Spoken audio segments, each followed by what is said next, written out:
congratulations on the gig. Congratulations on the gig. We truly appreciate that. You are welcome. We believe, our crack research staff, which is all of us Googling together, we believe you might be the first head coach in the history of the NBA to have shattered a backboarding competition. Do you think you are, Darvin? That might be a fact. Right? That most certainly might be a fact. Who did you dunk on against North Carolina on that time, Darvin? Oh, it was actually off an offensive rebound. Okay. Yeah, we had one of my old teammates, Jason Sasser, who actually was All-American that year, and our leading scorer. He was in the post, and Vince Carter was guarding me, and Antoine Jameson was guarding Jason Sasser. He threw up Vince left to go double team. He threw up a rush jump hook, and there was nobody left to block me out. So it was just a straight runway to the basket. So you technically dunked on Vince Carter. Let's call it what it is. You dunked on Vince. Right? Serge Zwicker's in the background, too. Once he saw what was going on, he was getting out the way a little bit. He and I still laugh. All of those guys, we still laugh about that to this day. I bet. Did you what was it like on the court after you did that, Darvin? Pandemonium. I mean, we were in Richmond, Virginia, so the Carolina fans were like, we had a little small section of Red Raider fans in their little red and black, but the rest of the building was all light sea blue, and it was you just saw it, and to see their reaction. I mean, the shock and the horror on their faces, but also mesmerized at the same time. But it was a beautiful moment. Do you still have that SI cover? Is it in your office? Is it hanging in your office? It's in my man cave. I bet it is. Glass as well. Oh, really? You still have pieces of the glass? That's what I was going to ask. Yes, indeed. Oh, that's awesome. That was going to be my question. Did you keep that? Why? What about the rim? Yeah, do you have where's the rim? Do we know? No, I have no idea. Oh, man. Wow. Probably still in the Richmond Coliseum basement somewhere. Send that to Vince. Greetings from El Segundo. I think Serge Zwicker's still picking glass out of his head. Oh, my gosh. And even if there has been somebody else in the NBA head coaching community who's shattered a backboard, how about also being in a slam dunk competition won by rookie Kobe Bryant back in '97?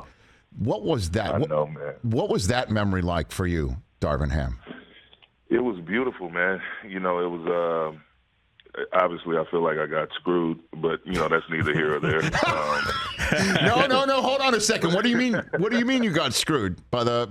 So I was the only guy in that contest that completed all three of his first dunks. All completed all three of my first round dunks, and they were good dunks. I mean, I think the only problem was I probably went a little too fast between my first and second dunk. But even still, I mean, to hear and see the crowd reaction to what I was doing out there inside what it was known then as Gund Arena in Cleveland, it was humbling, and I just knew I was going to make it. If I'd have made it past that, I'd have showed them some stuff that these kids are doing right now. But long story short, it was a great experience. We did a lot of press leading up to the actual event and getting to know Kobe, the 17-year-old, 18-year-old Kobe. It was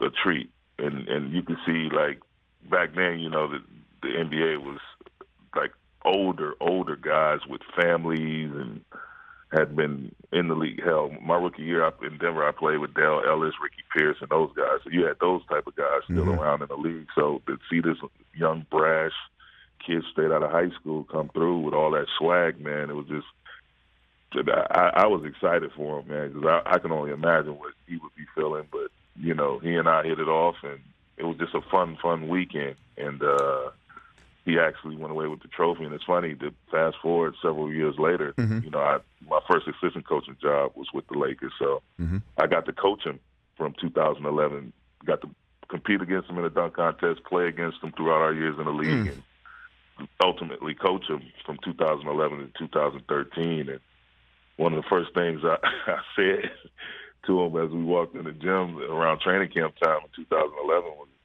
Man, I said, you need to admit that, bro. You know I won that contest.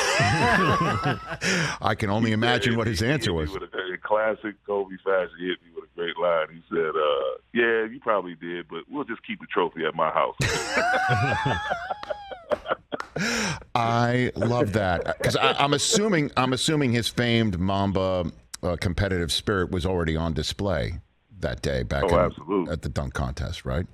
People tend to forget he had 30 in that little rookie game, man, and it was I think they ended up giving Allen Iverson the MVP for that in '97, but Kobe had 30 that game, so he could have probably walked away with two trophies that night. I bet. And then a couple years later, he's at the All-Star game in Madison Square Garden waving Karl Malone off the block saying, "Let me take it."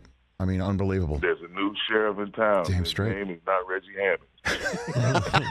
I'm dating myself now. No, look, Darvin, I used to call your SportsCenter highlights with Stuart Scott. I mean, yes, we're both dating ourselves, Darvin. Absolutely.